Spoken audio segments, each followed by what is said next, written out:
नमस्कार, आप देख रहे हैं डीटीवी भारत और मैं हूं आपके साथ निर्भय किशोर। और शाम 5 बज चुके हैं और 5 बजे में दिन भर की तमाम बड़ी खबरों पर एक बार फिर से चर्चा करेंगे और देखेंगे कि किस तरीके से आज दिन भर के हालात रहे।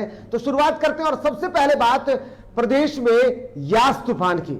यास तूफान ने दस्तक दे दिया है और उसका असर अब लगातार देखने को मिल रहा है। ऐसे में मौसम विभाग ने पहले ही यास को लेकर के कई सारे अलर्ट जारी किए थे, जिसमें बारिश की संभावना जताई गई थी।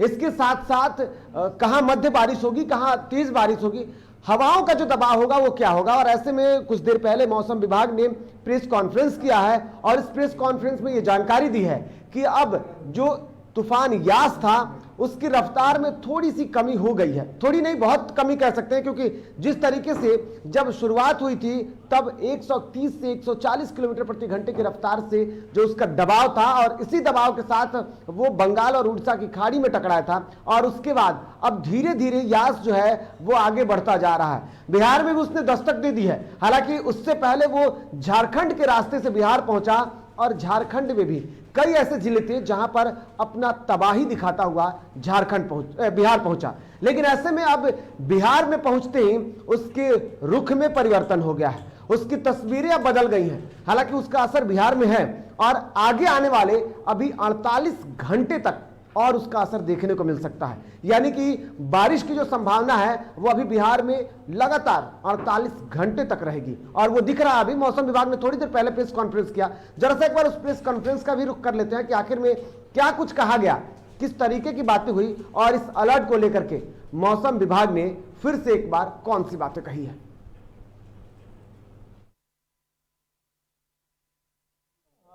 ये देखिए, जहाँ पर हमने भारी बारिश का पूर्वानुमान किया है वो मुख्यतः या तो हमारे पूर्वी भाग हैं राज्य के या फिर दक्षिणी भाग हैं। और यहाँ पर हम उम्मीद कर रहे हैं कि करीब 65 मिलीमीटर 24 घंटे में 65 मिलीमीटर या उससे अधिक बारिश हो सकती है इन जिलों में। बाकी के जिलों में 60 मिलीमीटर मतलब 6 सेंटीमीटर है, उससे कम बारिश की हमारा पटना में बारिश की बात की 200 मिलीमीटर तक बारिश नहीं, बिल्कुल नहीं। वो जो संभावना हमने व्यक्त की थी वो किसी दूसरे कंटेक्स्ट में थी और वो 2 दिनों की एक्यूमुलेटेड 2 या ज़्यादा 3 दिनों की एक्यूमुलेटेड रेनफॉल की बात थी। यहाँ बहुत स्पष्ट किया जा रहा है कि जो हमारा पूर्वानुमान है उसमें बारिश धीरे होगी लेकिन वो लगातार तो बिल्कुल आपने सुना कि किस तरीके से मौसम विभाग का जो अलर्ट पहले से ही था और अब बारिश की जो संभावनाएं जताई जा रही थी, कहीं कम बारिश की जो उम्मीदें की गई थी, अब वहां पर स्थितियां बदल रही हैं। दरअसल जिस उम्मीद के साथ मौसम विभाग ने यह अलर्ट जारी किया था कि कुछ जगहों पर बारिश कम होगी, लेकिन वहां भी बारिश लगातार हो रही है।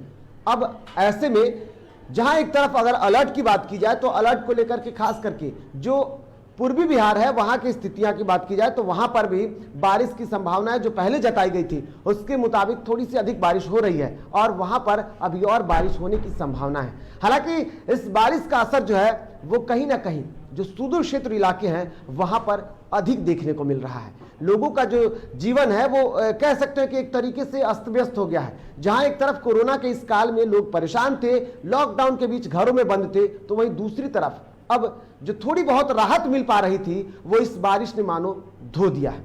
ऐसे में जल जमाव की भी स्थितियां लगातार बनती रही है और उस पर भी हम चर्चा करेंगे। लेकिन जरा सा एक बार यास को लेकर के अपने सहयोगियों से जुड़ते हैं और जानते हैं कि किस तरीके से इस यास ने कल से लेकर के अभी तक जो उसके रूप बदले हैं, जो उसके तेवर बदले हैं, उसके बारे में जानते हैं। हमारे साथ हमारे सहयोगी शर्मिला है। शर्मिला, कल से हम लोग देख रहे हैं यास का जो असर है और अभी उसमें काफी परिवर्तन दिख रहा है। अभी की अगर स्थितियां देखें तो जब पहली बार यास बंगाल और इसके अलावा उड़ीसा की जब खाड़ी में आया था तो उसकी रफ्तार तेज थी और अभी परिवर्तन दिख रहा है। लेकिन आप असर के बारे में बताइए कि उसका असर आप पिछले दिनों से देख रही हैं लगातार, क्या कुछ असर दिख रहा है बिहार के मामले में? बिल्कुल, यदि यास की बात करें तो सबसे पहले जब ओडिशा के तट से यास तूफान टकराया था तभी ये कयास लगाए जा रहे थे कि बिहार झारखंड को भी अलर्ट कर दिया गया था और ये कहा जा रहा था कि उसका असर बिहार झारखंड में भी देखने को मिलेगा। लेकिन जैसे ही वो ओडिशा में आया और ओडिशा में लगातार कह सकते हैं कि इस चक्रवात का ज्यादा असर पड़ा है, लेकिन वो अब कम हो चुका है, इसका प्रभाव अब कम हो चुका है और इसकी वजह से बिहार और झारखंड में, हालांकि झारखंड में तो अब भी यास का कहर जारी है, लेकिन बिहार में उतना प्रभाव नहीं पड़ेगा। बिहार में भी कई जिलों में बारिश हो रही है, लेकिन जो प्रभाव है वो थोड़ा कम पड़ गया है। ओडिशा के तटीय इलाकों की बात करें और बंगाल की बात करें, और फिलहाल लेकिन अलर्ट है 28 तारीख तक मौसम विभाग ने अलर्ट है। और साथ साथ हम चाहेंगे कि ऋतिक भी हमारे साथ जुड़े, आप तब तक बैठिए। ऋतिक, मौसम विज्ञान केंद्र आप गए थे राजधानी पटना में, वहां पर भी आपने हाल जाना, खुद आपने जो वहां के निदेशक हैं आनंद शंकर सर, उनसे भी आपने बात की। जिस तरीके से वो अलर्ट की जो बातें की थी, जिस तरीके से आपने उनसे जब बातें की थी, तो क्या लगता है जो उनका अंदेशा था, जो उनका अनुमान था, बिल्कुल वैसा ही हो रहा है? कहीं ना कहीं अगर देखें निर्भय, तो उसका असर वैसा ही देखने को मिला, क्योंकि जब हम कल गए थे मौसम विभाग में और जब हमने वहां पे मौसम विशेषज्ञ आनंद शंकर से बात की, तो उन्होंने ये भी कहा कि कहीं ना कहीं जब बिहार में जब यास तूफान आएगा तो उसका असर कम पड़ेगा। मतलब जो कंपैरिजन अगर हम करें, अगर वो पश्चिम बंगाल हो या फिर उड़ीसा हो या झारखंड आने के बाद, वो जब झारखंड से बिहार की तरफ रुख करेगा तो बिहार आते आते उसका जो थोड़ा सा वो जो उसका जो एक गिरावट आएगी उसमें, उस तरीके से वेव में थोड़ी सी गिरावट आएगी और उस तरीके से जिस तरीके की तबाही पश्चिम बंगाल या उड़ीसा या झारखंड में मची है वैसी बिहार में नहीं मचेगी। दूसरी बात यह कि उन्होंने ये भी कहा था कि जो हवाएं हैं, कहीं कहीं उनकी बात ठीक भी थी, कहीं कहीं उसका अंतर देखने को मिला, क्योंकि देखिए मौसम, हमने कल भी कहा था कि मौसम किसी के बयान से नहीं बदलता है, मौसम अपने हिसाब से बदलता है और बदला है। अगर आप राजधानी पटना में देखें तो अभी 4:30 और 5 बजे के बाद बोला गया था कि राजधानी पटना में यास एंटर करेगा, कर चुका है, बारिश हो रही है राजधानी पटना में और तीव्र गति से बारिश हो रही है। और जिस तरीके से उन्होंने कहा था कि सिर्फ बिहार के तमाम जिलों में सिर्फ बारिश होगी और कोई ऐसी अनहोनी जो वज्रपात हो रहा है या फिर जिस तरीके से बातें बोली गई थी कि जो ताउते ने कहर बरपाया वैसा यास बरपाएगा कि नहीं, उस तरीके से देखा नहीं जा रहा है। क्योंकि राजधानी पटना में हम देख रहे हैं कि बारिश हो रही है, बारिश में रुकावट नहीं, सुबह से हल्की फुल्की बूंदाबांदी हुई, लेकिन आज शाम से जब मतलब पूरे तरीके से हम देख सकते हैं कि बारिश झमाझम हो रही है। बिल्कुल बारिश झमाझम हो रही है। अगर आपने बात की, उन्होंने कुछ ऐसी बातें कही थी, झारखंड से जब तूफान का असर बिहार की तरफ बढ़ेगा और जब उसका रुख बिहार की तरफ होगा तो झारखंड की स्थितियां कुछ और होंगी और बिहार की स्थितियां कुछ और होंगी। उन्होंने ये अंदेशा जताया था कि 35 से 40 किलोमीटर प्रति घंटे की रफ्तार से हवाएं चलेंगी, लेकिन अभी थोड़ी देर पहले जो प्रेस कॉन्फ्रेंस हुआ है, इस प्रेस कॉन्फ्रेंस में ये बातें कही गई हैं कि अब हवाओं का जो वेग है वो 8 से 9 किलोमीटर प्रति घंटे की ही रफ्तार से होंगे, लेकिन बारिश 48 घंटे से भी अधिक देर तक होगी। बिल्कुल, और 2 दिन का पूरा एक अलर्ट जारी किया गया था और आनंद शंकर जो कि मौसम विशेषज्ञ, उन्होंने ये भी कहा था 27-28 ये 2 दिन जो होंगे बिहार के लिए बारिश वाले ही होंगे और बिहार के हर जिले में बारिश होगी। और वो हम देख रहे हैं 27 और 28, आज 27 तारीख है और आज आप देख सकते हैं कि यास एंटर पूरी तरीके से कर चुका है और बारिश की जो बातें कही गई थी, और उन्होंने ये भी कहा था कि जो तबाही उस तरीके की नहीं होगी, लेकिन हर जिले में बारिश होने की संभावना। और आप देख सकते हैं चाहे वो जहानाबाद हो, चाहे वो नवादा हो, बिहार के जितने भी जिले हैं वहां पर यास अपना असर दिखा रहा है और राजधानी पटना में भी एंटर कर चुका है। लेकिन जो टेम्परेचर, जो एक प्रति घंटे की रफ्तार की बात की गई कि शुरुआत यह हुआ कि 30 से 40 घंटे किलोमीटर प्रति आवर की रफ्तार से बारिश होगी, वो बात अब कहीं ना कहीं थोड़ी सी कम हुई है। लेकिन ये जो बात बोली गई है कि बारिश जो है वो नॉन स्टॉप होगी, बारिश में रुकावट नहीं होगी, 48 घंटे नॉन स्टॉप बारिश होगी, तीव्र गति थोड़ी कम हुई है, लेकिन बारिश 2 दिन लगातार होने वाली है। बिल्कुल 2 दिनों तक लगातार बारिश होने वाली है। लेकिन अब इसको लेकर के विवेक सिन्हा जो है, जो थोड़ी देर पहले जिन्होंने प्रेस कॉन्फ्रेंस किया, उन्होंने ये बातें भी कही है कि 70 घंटे आगे आने वाले जो 70 घंटे होंगे उस वक्त मौसम जो होगा वो बादल नुमा होगा।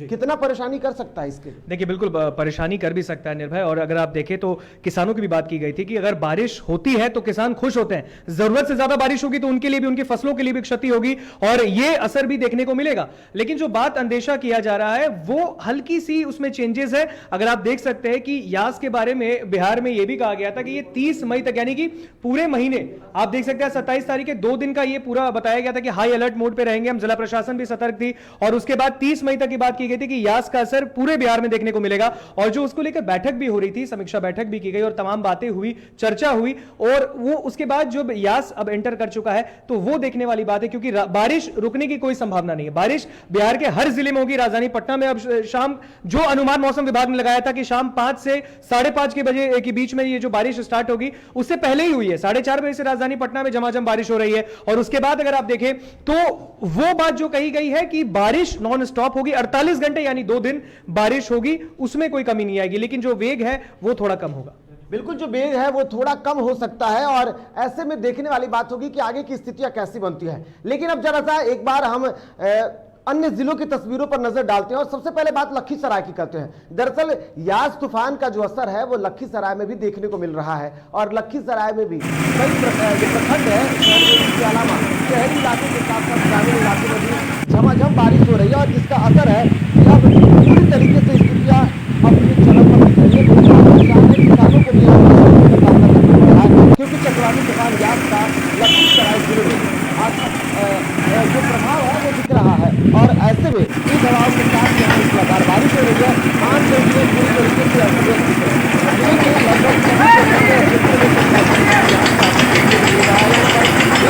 कोरोना महामारी से लोगों का हाल बेहाल है तो दूसरी तरफ अब प्राकृतिक आपदा यास ने अपना तांडव मचाना शुरू कर दिया। वैसे देखा जाए तो साल 2021 में प्राकृतिक आपदा आम जनजीवन पर लगातार बरसता हुआ दिख रहा है और ऐसे में यास का तांडव यहाँ के लोगों को डरा रहा है।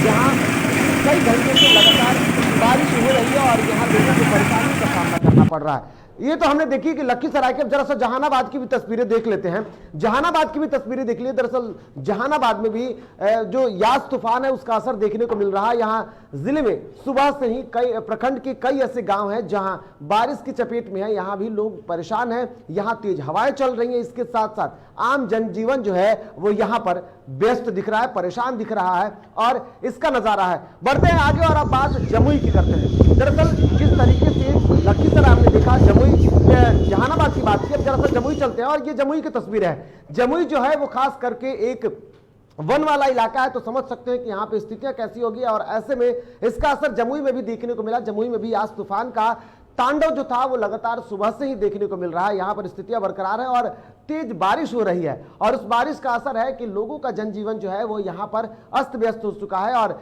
चाहे वो रेलवे स्टेशन की बात करें या फिर इसके अलावा कई ऐसे जो प्रखंड हैं वहां पर भी बारिश का असर दिख रहा है। तेज हवाएं चल रही है यहाँ पर और साथ ही साथ बारिश भी सुबह से लगातार हो रहा है। तो आपको बता दूं कि आने वाले जो कुछ घंटे हैं वहां पर पूरी तरीके से मौसम जो होगा वो बादल नुमा होगा। लगभग 70 घंटों तक ऐसे मौसम का अनुमान है। और अब झारखंड की तरफ बढ़ते हैं और बात गुमला की करते हैं।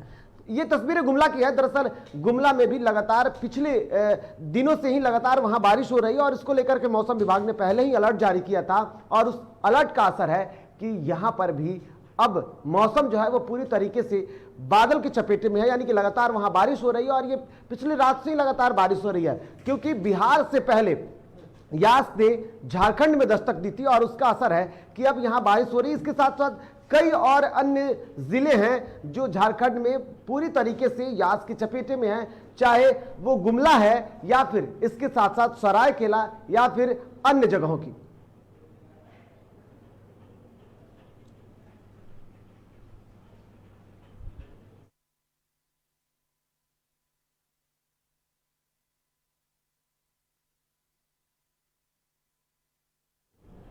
तो बिल्कुल देख सकते हैं कि किस तरीके से यास तूफान का जो असर है वो लगातार बना हुआ है और अब ये स्थितियां जो है वो कहीं ना कहीं लोगों के जनजीवन पर बनाई है और उसका असर है कि परेशानियों का जो कारण है वो बढ़ता जा रहा है। लेकिन इस बारिश ने कईयों को परेशान किए हैं तो दूसरी तरफ स्थितियां जल जमाव की अगर करें तो जल जमाव के कारण अब पूरी तरीके से लोग परेशान हैं क्योंकि पिछले कई घंटों से बारिश हो रही है। ऐसे में अगर राजधानी पटना की बात करें तो मुख्यमंत्री नीतीश कुमार ने राजधानी को पेरिस बनाने का वादा किया था, लेकिन आज सब कुछ अलग है। जब पेरिस में आप जाने की सोचेंगे तो आपको जाने का मन तो करेगा, लेकिन जब आप वहां पे जाएंगे तो आपको डर लगेगा। लेकिन हम ये नहीं कहते कि आप वहां जाइए डरिए। जरा ये रिपोर्ट जरूर देखिए।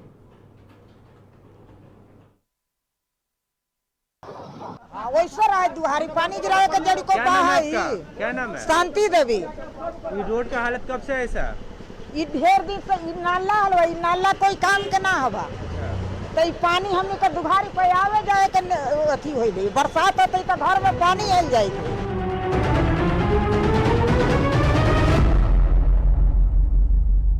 क्या सोचा आपने साहब? ये तस्वीर राजधानी पटना की ही है। ये उसी राजधानी की तस्वीर है जहां सूबे के शहंशाह रहते हैं, जहां से विकास कार्यों का रोड मैप तैयार किया तो जाता है लेकिन सारी तैयारियां फाइलों में ही चलते चलते थक जाती हैं। तभी तो सड़कों पर नहीं उतर पाती और लोग हर बारिश में गंगा स्नान का मजा ले लेते हैं।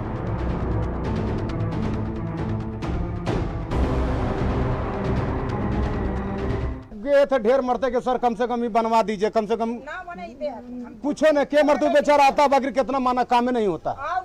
तू नहीं कहा है कि नहीं कहता, वो कहता है कि जाके बनवा देंगे, बकरी बनवे नहीं करता।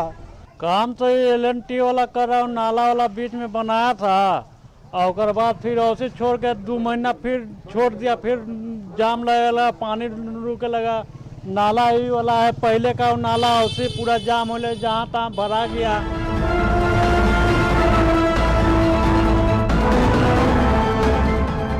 राजधानी में यह तस्वीर सिर्फ एक जगह की नहीं है, बल्कि पटना को पेरिस बनाने की कवायद सालों से चल रही है, जिसका असर है कि सड़कों पर खोदे गए गड्ढे और उसमें कीचड़ से भरे सोने की चमक वाली उतलाती पानी बेमौसम होली का एहसास दिला जाती है।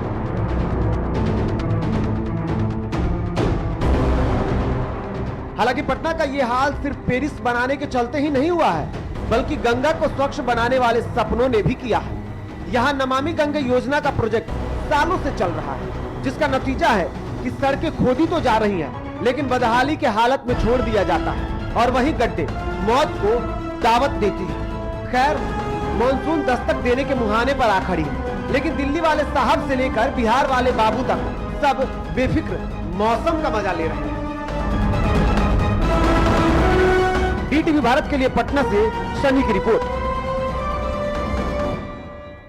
तो बिल्कुल आपने देखा कि किस तरीके से राजधानी की तस्वीरें हैं और किस तरीके से नमामि गंगे योजना के तहत जब काम हो रहे हैं और दूसरी तरफ जब मूसलाधार बारिश हो रही है, पिछले कई घंटों से राजधानी में बारिश हो रही है, तो उसका असर है कि अब लोग परेशान हैं, क्योंकि सड़कों पर पानी भरा हुआ है। जो गड्ढे हैं, यानी कि नमामि गंगे योजना के तहत जो गड्ढे बनाए गए हैं, वो गड्ढे विकास के लिए बनाए गए थे, लेकिन अब उस विकास के दावों की पोल खोल रहा है ये बारिश, और ऐसे में अब वो कहीं ना कहीं संकट बनता जा रहा है।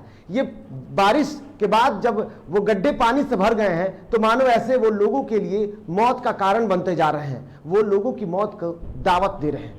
लेकिन ऐसे में अब इस जल जमाव को खत्म करने के लिए खुद राजधानी पटना के जो जिलाधिकारी हैं वो सड़कों पर निकले और इस दौरान उन्होंने अवलोकन किया, स्थितियों का जायजा लिया, साथ ही साथ उन्होंने संप हाउसों का दौरा किया। इस दौरान उन्होंने कई सारे आदेश भी दिए हैं।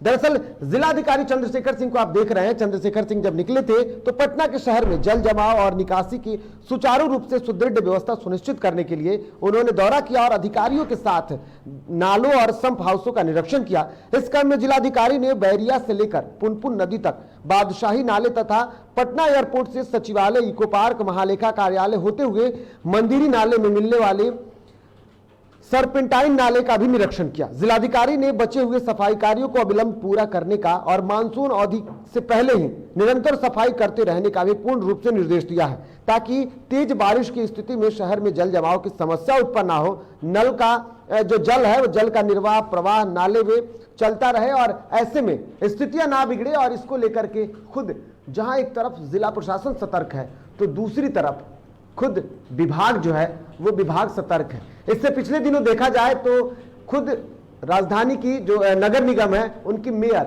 सीता साहू और उनके साथ साथ बाकी अन्य जो वरीय अधिकारी थे वो सभी लोग मौजूद थे। उन सभी लोगों ने स्थितियों का निरीक्षण किया है। जिस तरीके से मौसम विभाग ने जब अलर्ट जारी किया था, तभी से वो लगातार स्थितियों पर नजर बनाए हुए हैं और ऐसे में अब स्थितियां बिल्कुल साफ है कि आगे किस तरीके के हालात होंगे, लेकिन जिलाधिकारी खुद सतर्क दिख रहे हैं। अब बात करते हैं कि किस तरीके से जब देश को आजादी मिली तो देश को पहले प्रधानमंत्री मिले जवाहरलाल नेहरू। आज उनकी पुण्यतिथि है और DTV भारत उनके पुण्यतिथि पर उनको श्रद्धांजलि अर्पित करता है। आपको हमारे सहयोगी निभा की इस रिपोर्ट के साथ छोड़ जाते हैं। नमस्कार।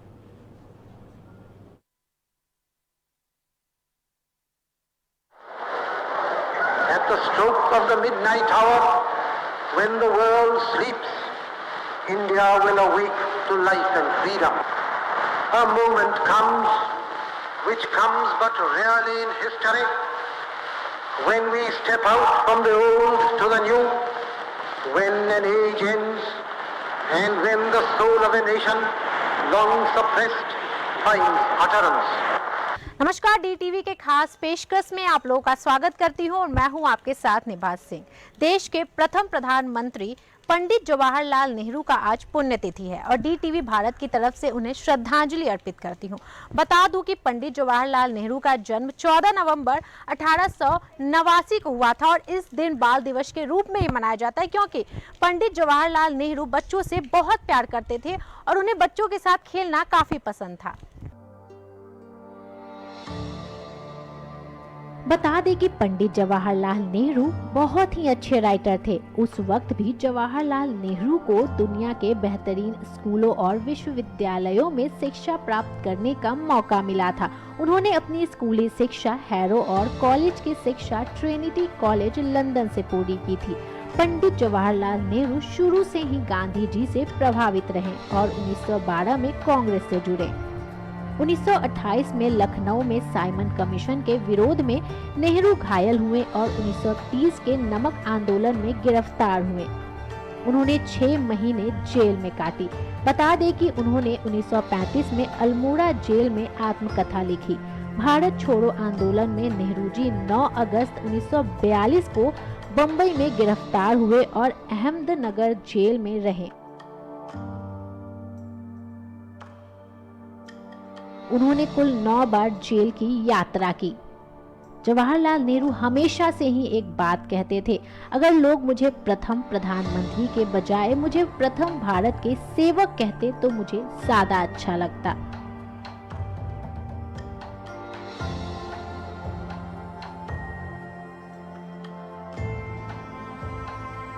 और 27 मई 1964 को दिल का दौरा पड़ने से पंडित जवाहरलाल नेहरू की मृत्यु हो गई थी।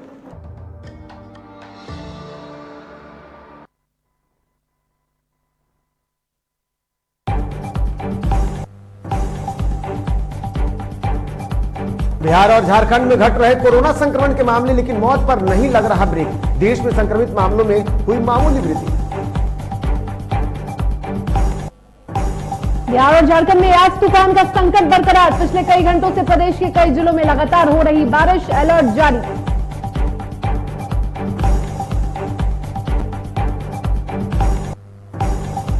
बिहार में कोरोना की रोकथाम को लेकर किए जा रहे कार्यों की पटना हाईकोर्ट कर रही मॉनिटरिंग। लॉकडाउन में पुलिसिया कार्रवाई से कोर्ट ने दिखाई नाराजगी, सरकार को कहा जल्द बंधु पर बरता।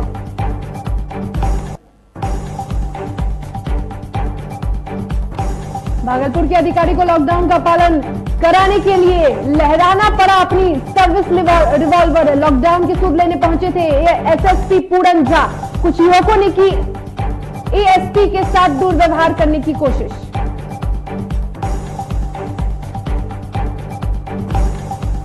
टीकाकरण कार्यक्रम को गति देने के लिए उद्देश्य से दरभंगा डीएम डॉक्टर त्यागराजन ने 28 टीकाकरण एक्सप्रेस को दिखाई हरी झंडी। 45 साल से अधिक उम्र के लोगों को ऑन द स्पॉट करेगी टीकाकरण। सहरसा में जाप कार्यकर्ताओं ने जाप सुप्रीमो पप्पू यादव की रिहाई की मांग को लेकर किया हवन यज्ञ। इस दौरान कार्यकर्ताओं ने पप्पू यादव की जल्द रिहाई की मांग की।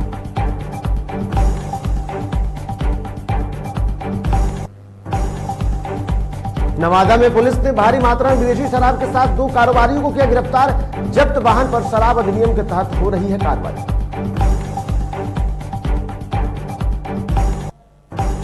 बीजेपी सांसद ने रामकृपाल यादव ने सीएम को लिखा पत्र। पंचायत प्रतिनिधियों के खत्म हो रहे कार्यकाल को बढ़ाने की मांग।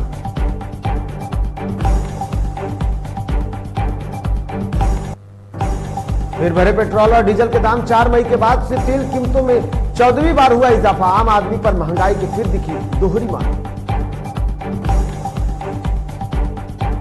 रोहतास में सड़क हादसे में बाइक सवार एक युवक की मौत। पुलिस ने शव को सदर अस्पताल में पोस्टमार्टम कराकर परिजनों को सौंपा। मृतक भोजपुर के नारी गांव का था निवासी। बेगूसराय में तेज रफ्तार ट्रक ने बाइक सवार दंपत्ति को मारी टक्कर। मौके पर ही महिला की हुई मौत, जबकि पति और एक बच्ची बुरी तरीके से घायल। घटना के बाद स्थानीय लोगों ने सड़क जाम कर मुआवजे की मांग। जमुई में ससुराल वालों से तंग आकर एक विवाहिता ने की आत्महत्या। परिजनों ने ससुराल वालों पर लगाया आरोप। घर में कैद मृतका को करते थे प्रताड़ित।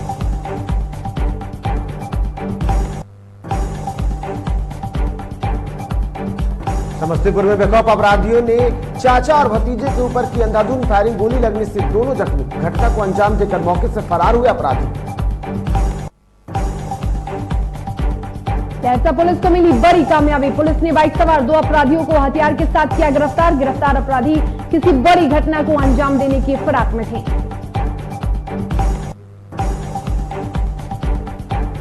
बक्सर के डुमराव अनुमंडल में कमीशन के खेल